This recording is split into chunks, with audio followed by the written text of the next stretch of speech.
السلام علیکم۔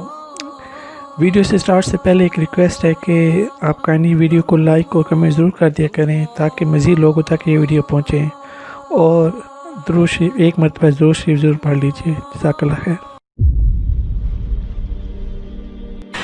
قرآن کی تاریخ بتاتی ہے کہ دنیا کے کفر کو توڑنے کے لیے اللہ نے تبلیغ کے کام کو سبب بنایا ہے۔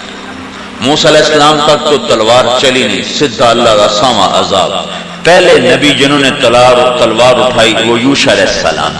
پھر اللہ نے ہمارے محبوب صلی اللہ علیہ وسلم کو پوری دنیا کے باطل کے لیے بھیجا، تو دنیا میں اتنی بڑی طاقتیں تھیں، روم اور ایران اس وقت، تو ان کی ٹکر کے لیے اللہ تعالیٰ اپنے نبی کو بھیج رہا ہے، یتیم فقیر مسکین، کہ اس بچے کو دودھ پلانے کے لیے کوئی عورت تیار نہیں ہوئی۔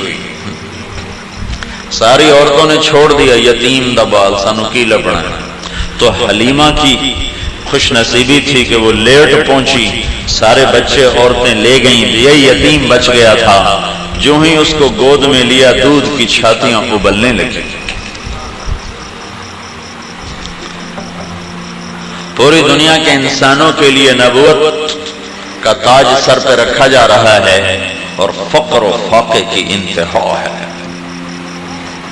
باپ پہلے فوت ہو گئے، 6 سال کی عمر میں ماں اٹھ گئی، 8 سال کی عمر میں دادا اٹھ گئے۔ ابو طالب نے بیٹوں سے زیادہ پال کے دکھایا، لیکن وہ فقیر تھے، روٹی پوری نہیں ہوتی تھی، تو 8 سال کی عمر میں ہمارے نبی بکریاں چرانے پہ مجبور ہو گئے۔ ایک سیرت کی کتاب میں نے پڑھا کہ آپ وہ سور کی طرف سے بکریاں چرا کے آ رہے تھے، پاؤں میں جوتا نہیں تھا، سر پہ کپڑا نہیں تھا، ننگے سر ننگے پاؤں، فقر کی حالت۔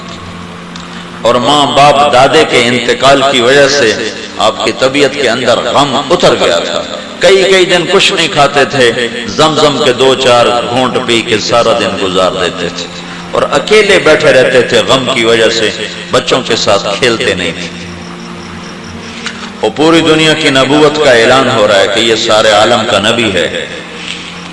12 سال کی عمر میں پہلا سفر چچا کے ساتھ شام کا کیا، تو اردن پہنچے، تو ایک جگہ اترے ہیں، تو وہاں ایک راہب پادری رہتا تھا جس کا نام تھا بحیرہ۔ اس نے جب عربوں کا قافلہ دیکھا تو آپ پہ نظر پڑی، تو کہنے لگا اس قافلے کا سردار کون ہے؟ ابو طالب نے فرمایا میں ہوں۔ کہا تمہارے سارے قافلے کی دعوت ہے۔ تو اگلے دن سب کی دعوت، ایک بہت بڑا درخت تھا، اس کے نیچے سب کو بٹھایا۔ اس نے دیکھا تو اللہ کے نبی کوئی نہیں تھے، تو بحیرہ نے پوچھا بھائی سارے آگے ہو؟ تو لوگوں نے کہا ایک بچہ رہ گیا ہے، وہ اونٹ چرانے گیا ہے۔ تو بحیرہ نے کہا میں نے تو اس کی طفیل تمہیں بلایا ہے، ورنہ تمہیں میں کیوں بلاتا، اس بچے کو بلاؤ۔ تو ایک شخص آپ کو بلانے گیا، جب آپ تشریف لائے تو بحیرہ آپ کی چال کو دیکھ رہا تھا، آپ کے آنے کو دیکھ رہا تھا۔ جب آپ پہنچے تو چھاؤں میں سب لوگ بیٹھ چکے تھے اور درخت کی چھاؤں ختم تھی، تو آپ دھوپ میں بیٹھ گئے۔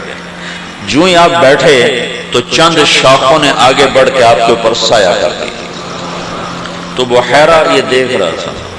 تو وہ بحیرہ نے پوچھا اس بچے کا باپ کون ہے؟ ابو طالب نے فرمایا میں ہوں۔ بحیرہ نے کہا جھوٹ کہتے ہو، میرا علم کہتا ہے کہ اس بچے کا باپ فوت ہو چکا ہے۔ تو انہوں نے فرمایا سچ کہتے ہو، یہ میرے بھائی کا بیٹا ہے، لیکن مجھے اپنی اولاد سے زیادہ عزیز ہے۔ تو اب بحیرہ نے آپ کو قریب کیا اور آپ کی کمر سے کرتا اٹھایا، تو نبوت کی مہر تھی۔ تو انہوں نے کہا یہ ہے آنے والے زمانوں کا نبی۔ پھر آپ کی آنکھوں میں دیکھا تو سرخ بڑے خوبصورت ایسے لکیریں تھی، سرخ لکیریں آنکھوں کے اندر، ڈورے جن۔ تو اس نے پوچھا اب چچا سے کہ یہ اس کی آنکھوں میں جو سرخ لکیریں ہیں یہ عارضی ہیں یا مستقل ہیں؟ تو چچا نے کہا مستقل ہیں۔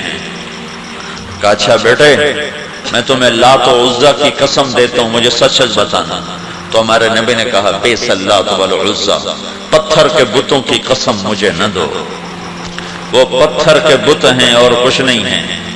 کہا ٹھیک۔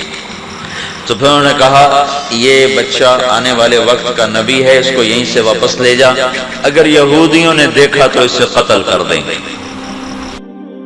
مزید اسلامی واقعات اور بیانات کے لیے ہمارے چینل کو سبسکرائب کرنا مت بھولیے اور لیٹسٹ اپڈیٹ کے لیے بیل آئیکن پر کلک کرنا مت بھولیے۔ جزاک اللہ خیر۔ السلام علیکم۔